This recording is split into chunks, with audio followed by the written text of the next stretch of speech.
Good afternoon, students. Welcome to DSCJ home classes. Now, this is 12th class mathematics. Now, today we are going to start another unit. This is integration. This very important chapter according to examinations and also for JEE. ठीक है, आज तक हमने दो chapters complete किए. एक तो हमने डिफरेंशिएशन और आपके हमने एप्लीकेशंस ऑफ डेरिवेटिव कंप्लीट किया. जहां पे भी आपको प्रॉब्लम आएगी इसमें आप मुझे शेयर करोगे क्वेश्चंस, कहां पे किस में आपको प्रॉब्लम है, हम कोशिश करेंगे आपकी प्रॉब्लम सॉल्व करने की. Now integration. इंटीग्रेशन जो है, integration is the inverse process of differentiation. Inverse process of differentiation. Integration जो आपके पास है, ये आपके पास क्या है, इनवर्स प्रोसेस है किसकी, डिफरेंशिएशन की. अब देखिए, अगर आपके पास कोई सा भी फंक्शन, आपके पास f ऑफ x है और आपके पास f ऑफ x जो है किसी फंक्शन की differentiation, suppose phi of x की डिफरेंशिएशन, यानी कि d by dx of phi of x, यानी कि फाई ऑफ x हमारे पास फंक्शन है, उसकी डिफरेंशिएशन हमारे पास f ऑफ x है. दिस मीन्स दैट अगर हम इंटीग्रेशन करेंगे किसकी,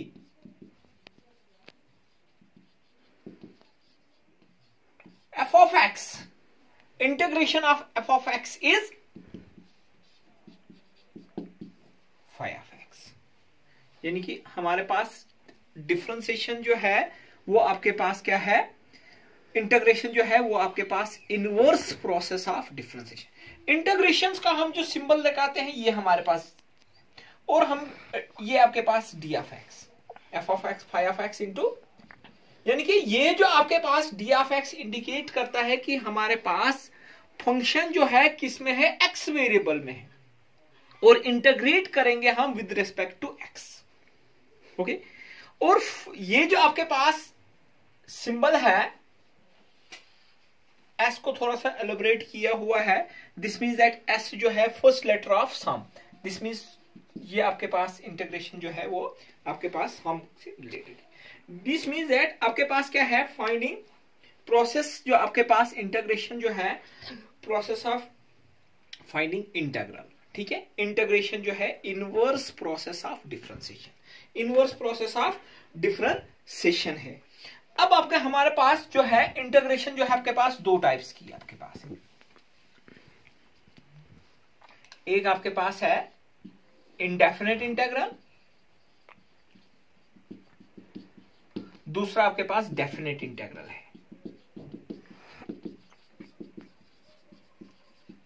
ठीक है, इंडेफिनेट इंटीग्रल और डेफिनेट, इंडेफिनेट इंटीग्रल और डेफिनेट इंटीग्रल. इंटीग्रेशन जो आपके पास है ये हम area of the curve find के लिए करते हैं, ज्यादातर हम वहां पे डेफिनेट इंटीग्रल यूज करते हैं. नाउ हम फर्स्ट ऑफ ऑल पढ़ेंगे इंडेफिनेट इंटीग्रल.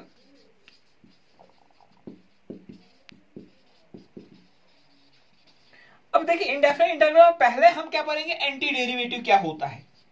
इसको हम इंटीग्रेशन को एंटी डेरिवेटिव भी बोलते हैं, प्रिमिटिव भी बोलते हैं, या आपके पास इंटीग्रल.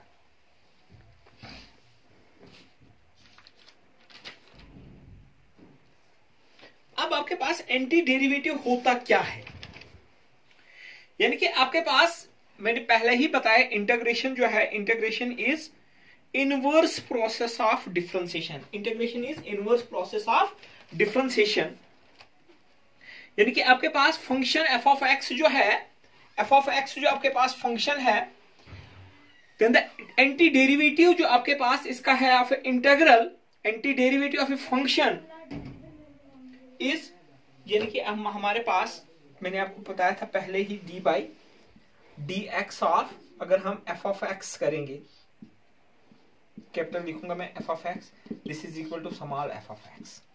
देन इंटीग्रल जो आपके पास एफ ऑफ एक्स है with respect to x, this is equal to f of x. This means that anti derivative जो है एंटी डेरिवेटिव किसका? F of x is f of x है। क्या है? एफ ऑफ एक्स है। यानी कि anti derivative of f of x is इसका, इस फंक्शन का एंटी डेरिवेटिव जो है वो क्या आपके पास है? एफ ऑफ एक्स है। ठीक है, एंटी डेरिवेटिव हम बताएंगे या आपके पास प्रिमिटिव, जिसे आपके पास d by d x of sine x, sine x की डिफरेंशिएशन क्या है? Cos x. This means that anti derivative of sine x is cos of x. Anti derivative जो है साइन एक्स की क्या है? कॉस ऑफ एक्स है। Okay, ऐसे अगर हम d by d x of, जिसे d by d x of x square करूंगा मैं, this is equal to 2x। This means that x square का जो आपके पास एंटी डेरिवेटिव आएगा वो आपके पास क्या आएगा? 2x आएगा। D by d x of x square plus 1, ये भी आपके पास 2x आएगा। दिस मीन्स दैट इस फंक्शन का भी एंटी डेरिवेटिव जो आपके पास क्या आएगा? वो आपके पास 2x आएगा। ओके,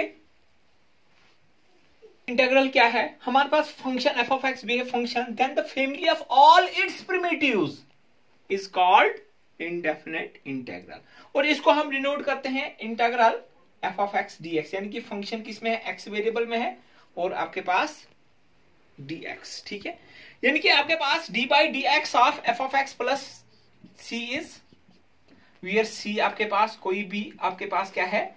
रियल नंबर है। सी आपके पास कोई भी रियल नंबर, यानी कि आपके पास इसका जो आपके पास एफ ऑफ एक्स का एंटी डेरिवेटिव जो है f of x plus c है। आपके पास अगर मैं लिखूंगा integral F of x D x, this is equal to f of x plus c. यहां पे सी जो है वियर सी इज कॉल्ड, कोई भी रियल नंबर होगा, सी इज कॉल्ड इंटीग्रेटिंग कांस्टेंट।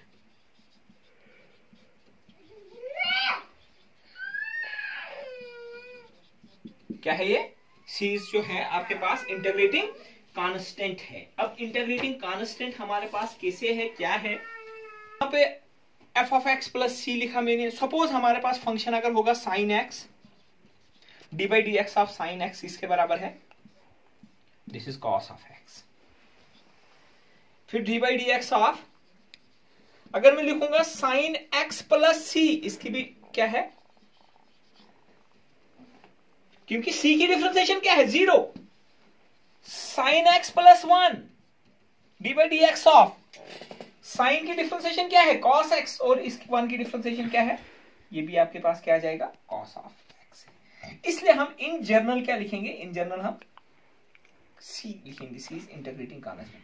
अगर मैं लिखूंगा इंटीग्रल कॉस ऑफ एक्स, इसका मतलब है integration cos of x with respect to x D x, this is equal to sine x plus integrating constant.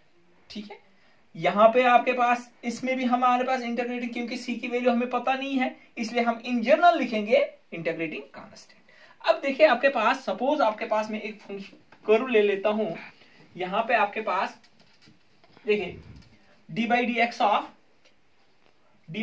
Of x square, this is 2x, D by d x of x square plus 1, इसमें भी 2x है, d by d x of x square minus 1, ये भी आपके पास 2x है, d by d x of x square plus 2, इसकी भी differentiation 2x आएगा। कुछ भी हम लेंगे, D by d x of x square plus 100, this is also 2x।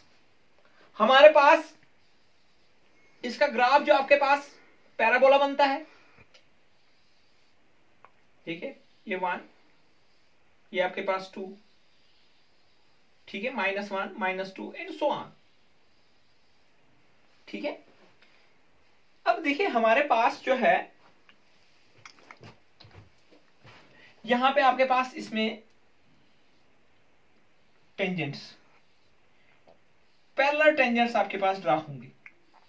Tangents आपके पास क्या है? This is the slope d by d x d y upon d x. ये आपके पास एक्स स्क्वायर प्लस 3 सपोज होगा, ये आपके पास x नहीं x स्क्वायर प्लस 1 है, ये आपके पास x स्क्वायर है, x स्क्वायर माइनस 1 है, x स्क्वायर माइनस 3 है, एंड सो ऑन। ठीक है, यहां पे आपके पास हर एक में जो आपके पास ये जो आपके पास होगा, यहां पे जो आपके पास टेंजेंट जो होंगे ये इसके क्या होंगे, पैरेलल्स होंगे। दिस मींस दैट, यानी कि आपके पास जब हम इसकी इंटीग्रेशन करेंगे एक्स स्क्वायर माइनस 1, इसकी इंटीग्रेशन करेंगे एक्स आएगा एक्स स्क्वायर, इसकी इंटीग्रेशन करेंगे एक्स स्क्वायर प्लस 1, इसकी इंटीग्रेशन करेंगे यहाँ पे एक्स स्क्वायर प्लस 2, इसकी इंटीग्रेशन करेंगे आपके पास x square plus 2। This means that these are the anti derivative. लेकिन हमारे पास जब हम इन जर्नल लिखेंगे, जब मैं इन जर्नल लिखूंगा 2x dx this is equal to x square plus c, where c is called integrating constant। जब भी हम इनडेफिनेट इंटीग्रल करेंगे, ये आपके पास इनडेफिनेट इंटीग्रल है, कोई लिमिट नहीं है। डेफिनेट इंटीग्रल में आपके पास लिमिट होगी, area of the curve, suppose यही आपके पास कर्व है, इसका हमने एरिया निकालना है, हमारे पास लिमिट दी होगी, लोअर लिमिट भी और अपर लिमिट है, हमने उसी का एरिया निकालना है। This is called indefinite integral. अगर मैं ऐसे लिखूंगा integral f of x dx, this means that this is the integration of a function f of x with respect to x, with respect to x। ठीक है, x हमारे पास variable है,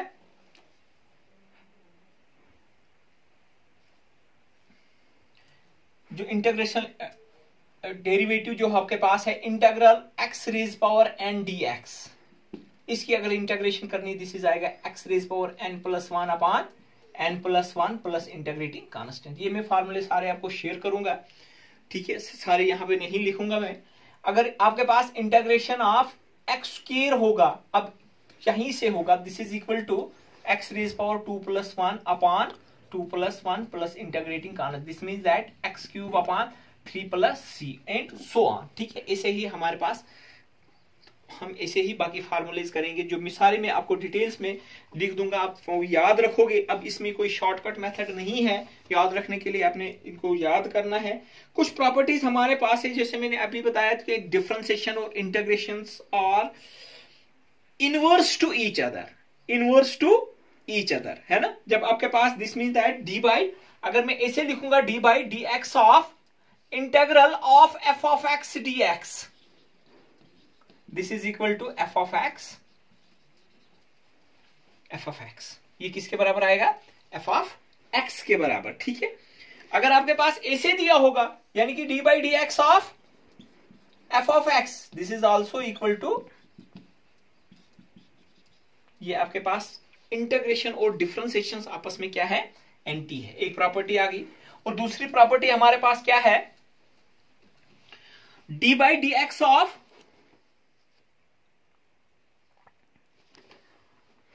d by d x of integral F of x D x equal to d by d x of integral g of x D x, यानी कि two indefinite integral with same derivative, with same derivative leads to the same family of the curve, so they are equivalent, ये दोनों equivalent है। This means that d by, इसको हम ऐसे भी लिखेंगे d by dx of integral f of x dx minus d by dx of integral g of x dx equal to 0।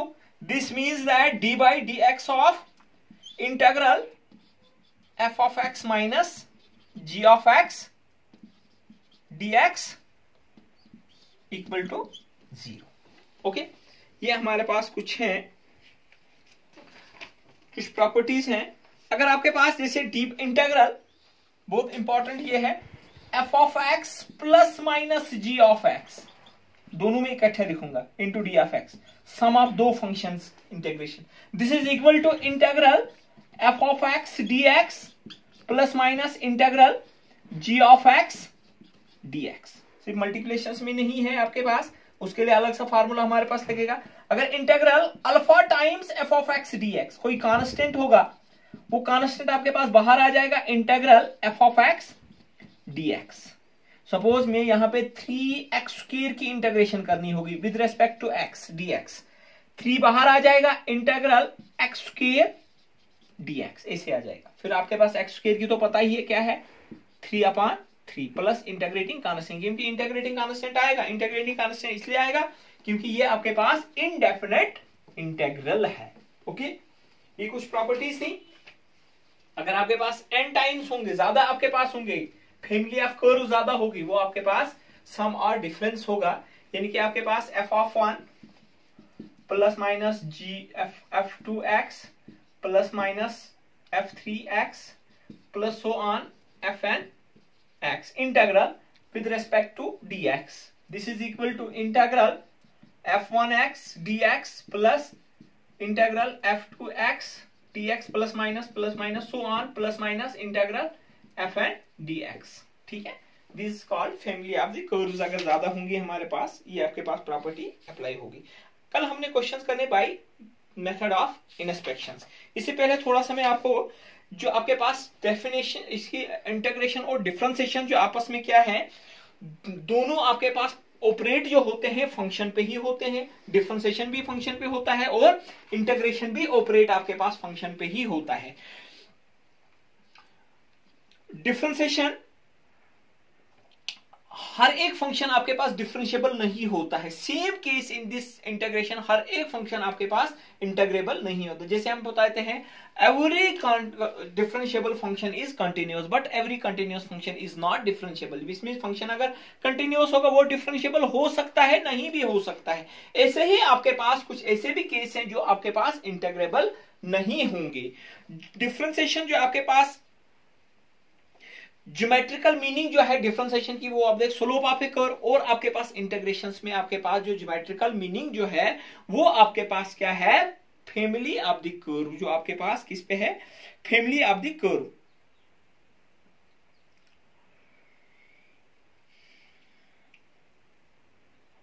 आपके पास जब हम डिफरेंशिएट करते हैं फंक्शंस में, इसमें आपके पास क्या होता है, 1 माइनस होता है। पावर में जो आपके पास इंडेक्स में -1 होते हैं, और जो पावर होती है वो मल्टीप्लिकेशंस में आती है इन दी पॉलिनोमियल। एंड इन इंटीग्रेशंस जो आपके पास पॉलिनोमियल्स की जब इंटीग्रेशन करिए, जो पावर आपके पास होगी वो आपके पास क्या होगी, +1 होगी, और जो पावर होगी वो आपके पास डिवाइड होगी। Polynomials whose degree is 1 less than the degree of the polynomial, and polynomial of a function in integration result polynomial whose degree is 1 more than the polynomial, 1 more the polynomials होगी इसमें। So students, कल हम exercise 7.1 करेंगे। ये बहुत important है, 1 number 2 number का question आता है। फिर हम अलग अलग इंटीग्रेशन पढ़ेंगे। ये बहुत लंबा चैप्टर हमारे पास है। Okay, take care.